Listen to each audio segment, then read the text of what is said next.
Hey guys, Rob Baldwin here, IMX Productions, 10-minute design, and today we're gonna take a look at the Swamp Thing DC trailer that recently released, and I think the first episode's out. It's not really my thing. It came up in my feed. I watched it. Looks interesting. Looks like they're going kind of with a horror movie feel. But what I really liked was the ending titles. So at the end of the trailer, you get the Swamp Thing. Now, granted, it's a video. There's a bit of movement going on here. The logo's kind of coming at you.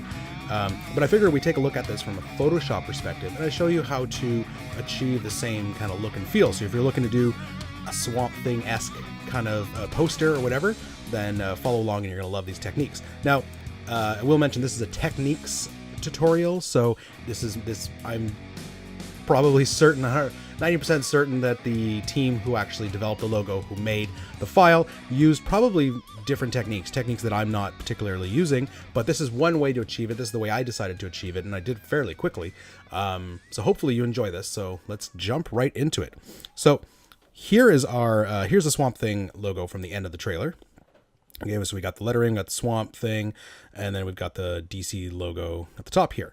And the background's kind of a swampy, dark, spooky forest kind of thing. So we're going to attempt to achieve exactly that. So here's our canvas. I'm going to make it black first. That's what I usually like to start with, black, because depending on what the main color is. Now we need to go find a picture. So I'm going to write creepy forest, and this is pexels.com, which is a great website for royalty-free images. Ooh, there's a good one.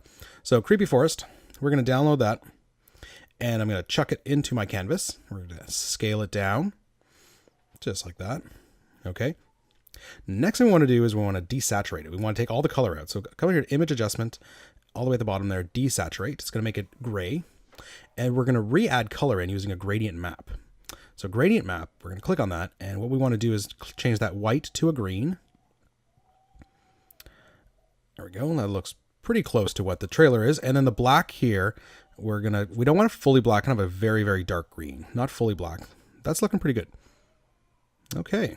Now, I'm going to take this and I'm going to paste it into so I got a reference point here. There we go. You notice our green's a little off, so I'm going to add a curves and a curve adjustment layer. And we just want to try to match that color as best as we can, as close as possible. Okay, and actually I can alter that green color a little bit, and just to make it match the Swamp Thing layer as best as possible. Click OK. All right, looking pretty good. So you'll notice though, there's a little bit of, around the edges, it's kind of blurred. So let's attempt to do that as well. So we're going to drag it to the new layer and create a duplicate. And we're going to come up here to filter, blur, Gaussian blur. So we just want to blur out that second layer, not too much. There we go, just about there. Click OK. And we're going to add a mask to it. Then we're going to grab a brush and we're going to fill that mask black to delete it. And then with our brush, we're going to brush in. So fairly big brush, low opacity, and we're going to brush in where, make sure it's white, brush in where we want that blurring effect to occur. So around the edges, like it was in the Swamp Thing logo. Okay, so our background's looking pretty cool. Let's go ahead and add some text. Now you'll notice in the Swamp, if I go to my reference here, it looks, I'm not going to be able to find this exact font, but it kind of looks like a jersey font, you know, like the numbers on a hockey jersey or any sports jersey. And I do have that kind of font, so I'm going to use that one.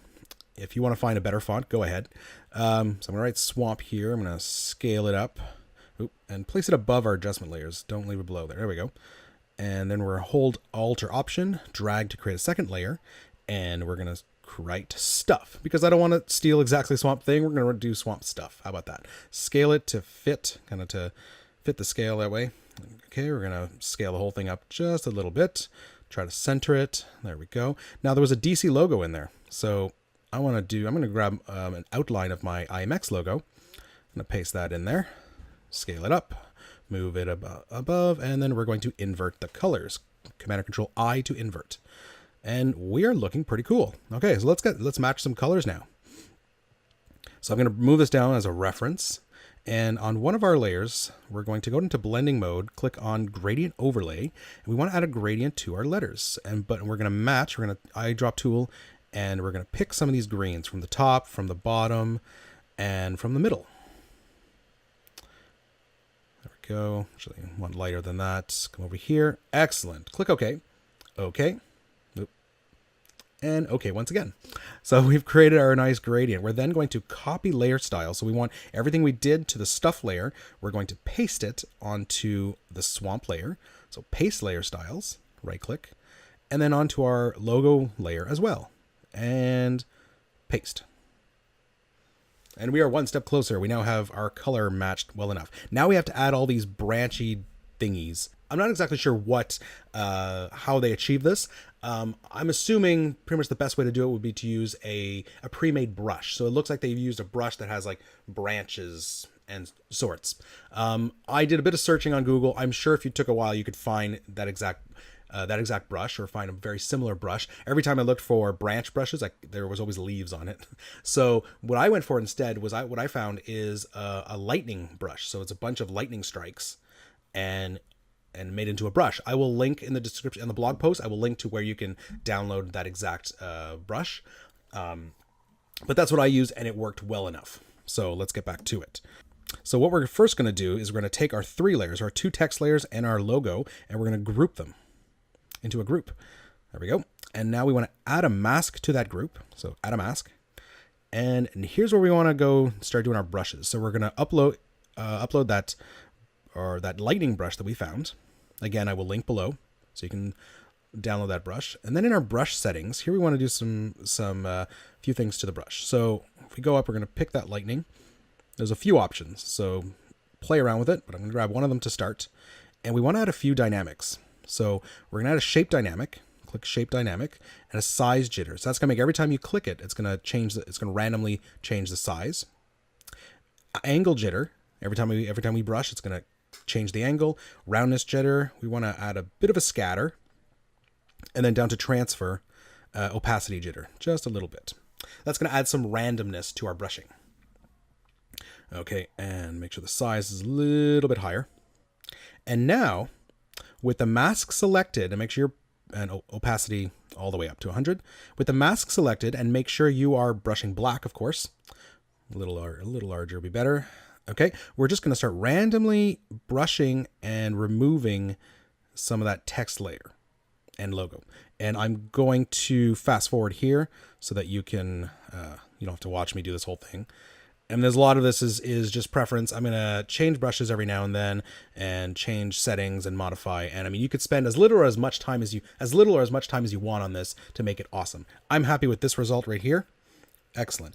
Next is the branches that are protruding from the text. So very much the same fashion. We're going to do the same thing. So what we're going to do is we're going to add a new layer below our text, our logo layer right here, add a new layer. And we're going to brush the very same way. The only difference is we need it to be green. So grab the color swap and just eyedrop one of the green colors and just start brushing. Same idea, same settings as before. And we're just going to start brushing around. Same idea. I'm going to randomize here as I go through and brush like crazy. And you can go through and you can really customize this. Go in and delete where you don't like where it comes up, and spend as much time as you want. I'm happy with this result. I did do a bit of tweaking off camera, but I'm happy with that result. Okay, now I just noticed that there's a bit of water here at the bottom. I mean, it is a swamp, right? So there's a bit of water at the bottom there. So let's go back to Pexels and let's find water at night. There we go. This one right here. I'm not going to use the balloon, obviously. I just need that little piece of water. So just select that water in the corner, come back to our swamp, and paste it, and we're going to transform it and make it stretch across the bottom, stretch downwards, stretch upwards, and perfect. We're going to take that layer and drag it below our adjustment layers. It's going to then adopt that green tint, drop the opacity a little tiny bit, and then we want to add a mask and we want a gradient. So gradient tool, and make sure it just little downwards, right there we go, right up to the lettering.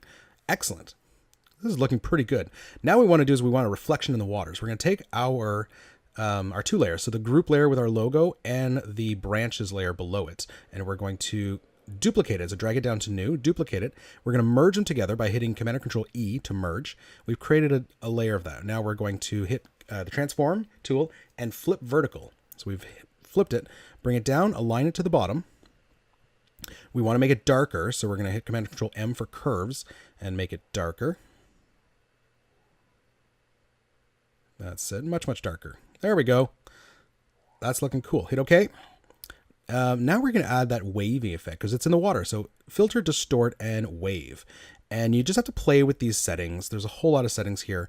Amplitude seems to kind of move the wave a lot. So that's what we're going to do. A little bit. We don't want it crazy. We just want a tiny, tiny bit of wave. And hit OK when you're happy with the settings. That's looking really cool. Now we add a mask. Go get our gradient and just create a little gradient down there. Oop, wrong way. Like that. Perfect. Drop the opacity tiny bit. Oh, actually, and bring it below.